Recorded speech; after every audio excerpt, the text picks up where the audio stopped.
Dantų pastoje švinas ir gyvsidabris. Colgate-Palmolive atsidūrė teisme. Vaikų dantų pastose aptikta švino ir gyvsidabrio likučių. Sunkiuosius metalus aptiko tyrėjai iš nepriklausomos organizacijos Lead Safe Mama. Saugios švino ir gyvsidabrio normos nėra. Jie neurotoksiški, ypač vaikams. Teismų sprendimų kol kas nėra. Tyli ir FDA. Tai ne pirmasis ieškinys. Anksčiau teisme atsidūrusi buvo ne tik Colgate-Palmolive, bet ir Procter & Gamble. Dėl fluoro. Tėvai piktinosi reklama.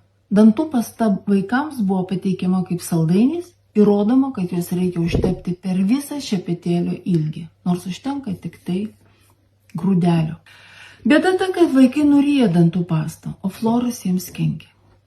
Gali išsivystyti fluorozė, dėl to kenčia dantys, kaulai arba ūmus apsinuodijimas. Ir vyksta didelė diskusija, ar dėl jo nebūna mažesnis vaikų IQ. Ką darom? Galvojam ir ieškom alternatyvų.